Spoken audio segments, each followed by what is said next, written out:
What's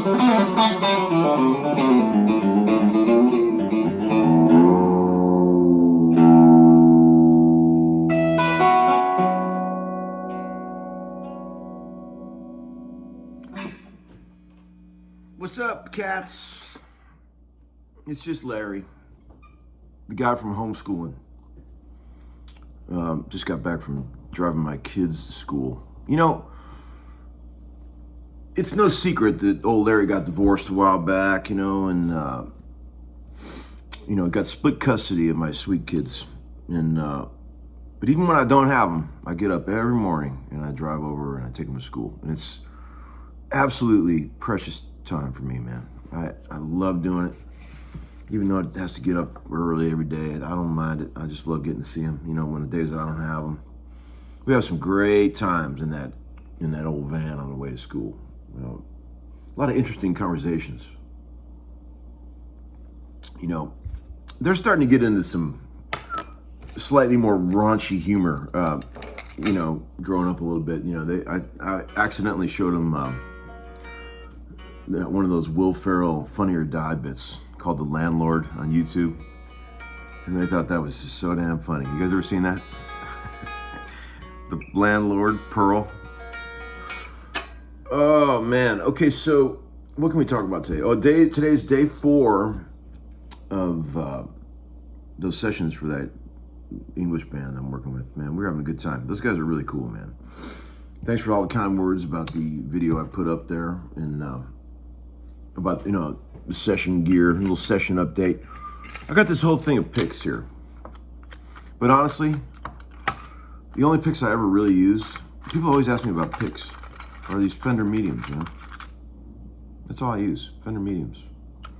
Every once in a while, I'll get a thin pick for an acoustic part.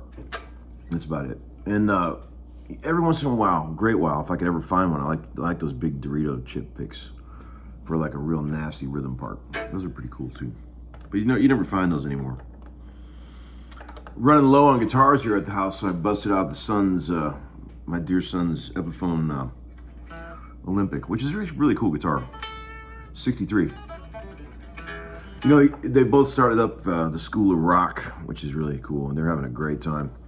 I can imagine the guy's surprise when Marshall came in and he pulled his SG out of the case and started playing. The guy was probably like, "You'll do. We'll put you in the band, son." Leo's learning how to play piano, so that's gonna be great.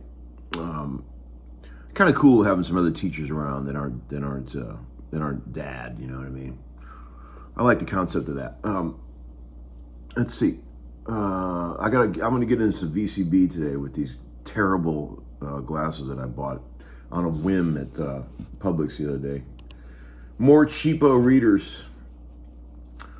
I'm gonna go back to episode 202. Act like you've been there before. Wow, what a dumb title. Where do I come up with these titles? My God. Who wrote that? Let's see what we got here. A lot of people always asking Larry about that pick hiding thing. I know we've talked about this 1,000 times, but there are some new viewers who are asking about that. And I never even realized I was doing that shit until somebody pointed it out on that rig rundown video I did up years ago. I just subconsciously developed that technique because I just like to switch that sound. But all I do, I don't even show you, is just I hold the pick normally, right? And then when it's time to flip it, I just flip it. And I catch it right there in that finger. I can't show you very well. This is terrible. Like that and like that. Like that, like that. It's just magic. I didn't even know I was doing it. It's one of those, I consider that like muting. It's subconscious. It was never an attempt for me to start out doing that. Like I never was smart enough to think, well, I should do that. I just did it out of absolute necessity. And I suppose it's just like muting to me because all the mutes I do are completely subconscious. And I think things like that, it just comes from doing it and doing it and fucking doing it, you know? You can't really practice. You can't really set out with something like that. You just got to practice it a million times. Okay, so there's that. And then one guy, let's see here. Let's see. What did he say? One guy, well, a couple guys said things like, I should clarify. A couple guys said this, they said like, in this video, boy, you must not have had your coffee yet because you said completely opposite things. You said first take is God, and then you got to work really hard on records and bleed a lot, you know, to make a great record. Okay, that is, yes, I see that. I see where you're confused there, but I was referring to, when I say bleed over record, I mainly mean people that aren't like players that aren't, you know, ringer players. You know what I mean? Like guys that have to work a little bit to get a killer take. You know what I mean? Not that they're not great, but it's just they can't just on the first take just blow something amazing. Those records are the ones you got to bleed on. You know, when you're working with guys that just do this shit all the time, and they're, you know, they're good enough to give you something on the first take that's amazing. That's what I mean by that. You know what I mean? And sometimes a real raunchy band guy will give you something on the first take that's amazing, but that's rare. But it happens. Also, a lot of comments, people agreeing with me on the whole like NFL or just sports in general. People over celebrating. Yeah, you know, whatever. Let them have some fun. I guess we're living in an age where people feel like they have to show off, you know, or no one will notice them. I understand. It's sort of a conditioning that sort of happened in this modern time. You know, people have made fun of me for not having any social media aside from YouTube. I don't have Facebook or Instagram, and I don't honestly feel like I'm missing anything. But I do wonder, you know, if choosing to be that way would affect a young session player's, wannabe session player's life or young musician's life. Do you have to have that shit now to get where you want to go? I don't know. I mean, you guys tell me. God, I hope not, because that would just be pitiful. Okay, let's see. There's more. There's some good stuff in here, I promise. A lot of people like the concept of playing on the middle pickup on the Strat. I feel that.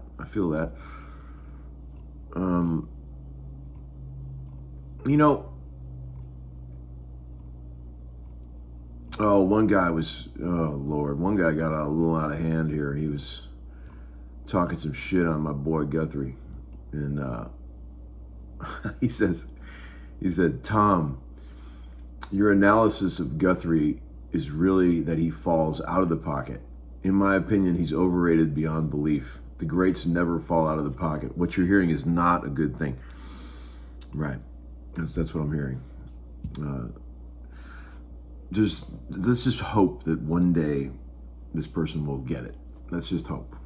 Let's just say a little prayer that he might one day understand. No fuck-offs necessary there. Another guy said, I'm guessing the beer light and the payphone was allowed in the kitchen only recently.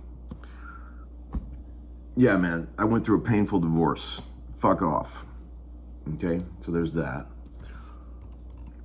What else? You could play a watermelon with strings and it would sound good. No, I couldn't. I could not, but thank you for saying that. That's very sweet. People said I never did say the Joe Cocker story of how I worked with him before, but I could have swore that I did. But I don't know. I mean, I really don't know. I have a terrible memory for what I've talked about already on these channels, and you guys don't seem to care if I have a senior moment and tell a story twice. Nobody. You guys are very kind in that regard, and I appreciate it. One guy said, if they made a movie about Uncle Larry, who would play you? I mean, I don't know. I thought like maybe Ben Affleck would be a good choice. What do you guys think? Oh, and I mentioned Gil Southworth, and some people agreed with me that he may have invented the term spaghetti logo. I haven't seen Gil in a long time, but he always just cracked me up. He is a funny dude, man. I mean, he invented his own brand of humor. I used to read those ads that he wrote in the Vintage Guitar magazine when he would make these hilarious comments about guitars that he was selling. 1970 Gibson Les Paul recording, hard to find or lift, shit like that. Oh man, that used to crack me up. But he's a funny cat. Hope he's doing great. If anybody's seen him, tell him Uncle Larry says, hey man. But he probably knows me as Tom Bukovac because I knew him back before Uncle Larry was even a thing. Let's see. I know there was a couple other things I wanted to get to in here. I should write these out. A lot of people say killer right hand technique. Man, I appreciate it. Thank you for all the sweet comments, man. A lot of people are asking about, again, I'm going to say this one more time, this whole, loose wrist thing. And we've covered this. I'm sorry, guys. Those who've watched this, you're tired of it. But everyone's looking for a hack, like a shortcut on how to get that going. But I don't think there is one, personally. And whether there wasn't for me. I think you just gotta get in the habit of rotating that wrist.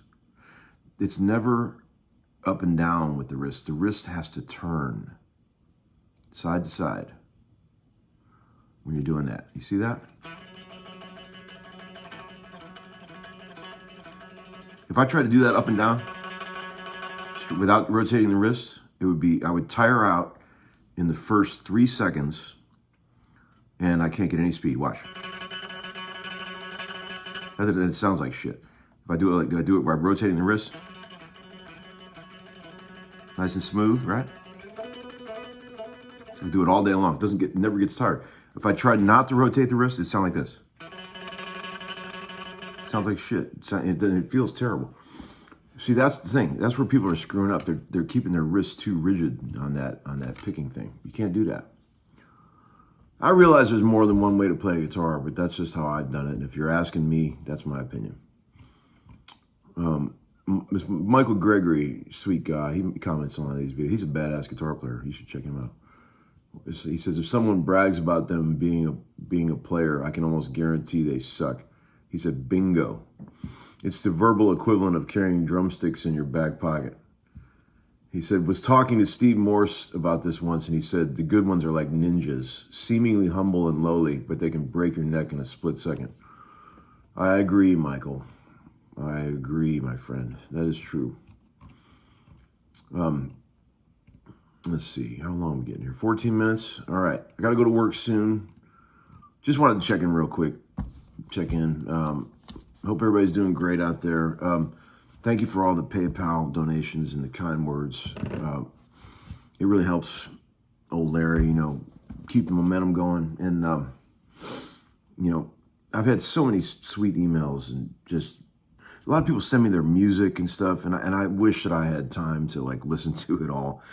I mean, you guys, if you knew how insane it is trying to keep up with all this stuff, I would lose my mind. I'm thinking about hiring somebody just to answer my texts. I just can't, I'm way too old school to try to keep up with all this barrage. But the vibe I am getting is that people are getting a lot of these videos and it's helping them, inspiring them to make their own music, which is the whole point of all this shit. And I appreciate it, man. And if I haven't listened to a record that you sent me or something, please don't get mad at me. I just don't have time, guys. I'm just beat up. There's too much shit going on all the time. But, I want to, I want to hear the shit. But hang loose. Keep on rocking. I'll talk to you real soon. Class dismissed.